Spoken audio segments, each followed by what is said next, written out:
अस्सलाम वालेकुम नाजरीन आप देख रहे हैं ZD पाक टीवी और मैं हूं आपका होस्ट मस्कीन अहमद। नाजरीन आज हम बात करेंगे मोहतरमा फ़रदौस आशिक अवान साहबा के बारे में और कादर मंदोखेल साहब के बारे में, जिनकी जवेद चौधरी के प्रोग्राम में हाथापाई हुई है और मोहतरमा फ़रदौस आशिक अवान साहबा ने थप्पड़ रसीद कर दिया है। वो तो हकायक तो जो है ना वो आज सामने आ गए हैं। इस पर बहुत अफसोस हुआ था, बहुत दुख हुआ था कि सियासतदान इस तरह के काम करेंगे तो आम लोग क्या करेंगे। लेकिन आज ये हुआ कि मोहतरमा फ़रदौस आशिक अवान साहबा से जब बात हुई तो उन्होंने बताया कि ये सारा प्लांटेड था। उन्होंने मेरे खिलाफ जाल बुना हुआ था कि ये कोई ऐसी बात करेंगे और ये हाइपर हो जाएंगी। तो ऐसा ही हुआ कि उन्होंने बहुत गलत बातें की। तो उसने कहा कि मेरे वालिदैन के बारे में बहुत बुरी बातें की। तो हम तो कहते थे कि इनकी गलती है, लेकिन जब बात सामने आई तो जब हमने वीडियो देखी तो उसमें भी वाकई ऐसे नज़र आया कि जो कादर मंदोखेल साहब बोल रहे हैं उस पर म्यूट लगा दिया गया है। मीडिया वालों को चाहिए था कि इनकी अगर बदतमीज़ी दिखाई है तो उसकी भी दिखाते, असल हक़ाइक़ सामने आते। ये मीडिया मालकान और ये जो उसके आगे हवारी हैं, ये क्यों डिफेंड करते हैं इन लोगों को, क्यों इनका साथ देते हैं।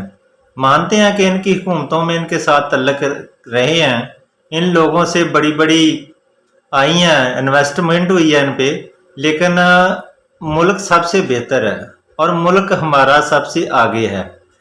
जो अपने वतन के साथ वफा नहीं करता उसका कोई हल नहीं है।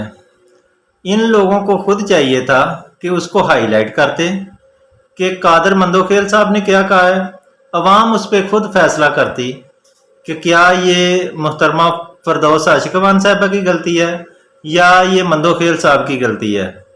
तो उसकी बातों पे तो म्यूट लगा रहे हैं और फ़रदौस आशिक अवान साहबा को जो है ना हिट लिस्ट में रखा हुआ है। लेकिन ये है ऐसे कि जितना मर्जी ये कुछ कर लें, इनके बुरे दिन आए हुए हैं। ये हमेशा जलीलो ख्वारी होंगे। इन लोगों ने बहुत देर से इस मुल्क पे हुकूमतें की हैं, इस मुल्क को इस तरह लूटा है कि जिस तरह तो कोई डाकू भी नहीं लूटते, इस तरह इसको नोचा है जिस तरह गिद्धें नोचती हैं। खुदा के लिए ये हमारे मीडिया को चाहिए कि इन लोगों को डिफेंड करना छोड़ दें। ये लोग तो एक हमारे मुल्क का जो है ना सत्यानाश करने वाले हैं। क्या कहें इनको, कोई ऐसी बात नहीं हम करने चाहते कि जो अच्छी ना लगे, लेकिन खुदा के लिए इनको डिफेंड करना छोड़ दें और अच्छी बातों को देखें। अब देखें बजट पेश हुआ है, पहली दफ़ा ऐसा बजट पेश होने जा रहा है जब बना है कि जिसमें बहुत कम महंगाई की गई है। पहले बजटों में इतनी महंगाई की गई, ये बोले नहीं है।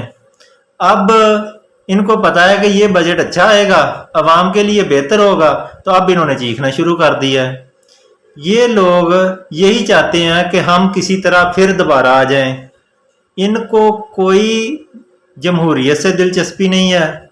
ये कहते हैं कि अगर शॉर्टकट से हमें आना पड़ा तो उस तरह आ जाएं, अगर बंदे मार के आना पड़ा तो आ जाएं, लेकिन अगर फौज का सहारा लेना पड़े तो भी आ जाएं। इन लोगों का टारगेट ये एक है कि इन लोगों पर, इस मुल्क पर हुकूमत की जाए, जो कि शुरू से इन्होंने की है और बुरी से बुरी हुकूमत की है। ये कहा करते थे मीडिया वाले, बुरी जमहूरियत अच्छी आमरीयत से बेहतर है। अच्छा आपको लगता है? आप तो इतनी तनख्वाहें लेते हैं ना। गरीब आदमियों को से पूछें जिनको इस जमहूरियत ने मारा है। जमहूरियत के नाम पे इन लोगों ने जो किया है, जमहूरियत के नाम पे इन लोगों ने मुल्क में दहशत फैलाई है। जमहूरियत के नाम पे इन लोगों ने इस मुल्क में जायदादें बनाई हैं। जमहूरियत के नाम पे इन लोगों ने यहाँ से मनी लॉन्ड्रिंग की है اور باہر کے ملکوں میں محلات فیکٹریاں بنائی ہیں اور اس ملک کے لوگوں کو اپنا غلام بنایا ہے۔ اللہ نہ کرے اس طرح کی جمہوریت پھر آئے، پھر یہ لوگ آئیں، پھر یہ لوگوں کو ذلیل و خوار کریں، پھر یہ ملک کو ٹریک سے نیچے اتار دیں، پھر یہ ملک کے ساتھ غداری کریں۔ یہ لوگ تو انسان کو انسان نہیں سمجھتے۔ یہ لوگ ہمیشہ اس ملک پر راج کرنے آئے ہیں، حکومت کرنے نہیں آئے۔ ان لوگوں نے بہت لوٹ لیا۔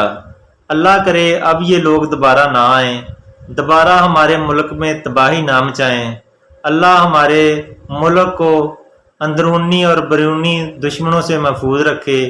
آمین ثم آمین۔ ناظرین، چینل کو سبسکرائب ضرور کریں، شیئر کریں اور لائک کریں۔ بہت شکریہ۔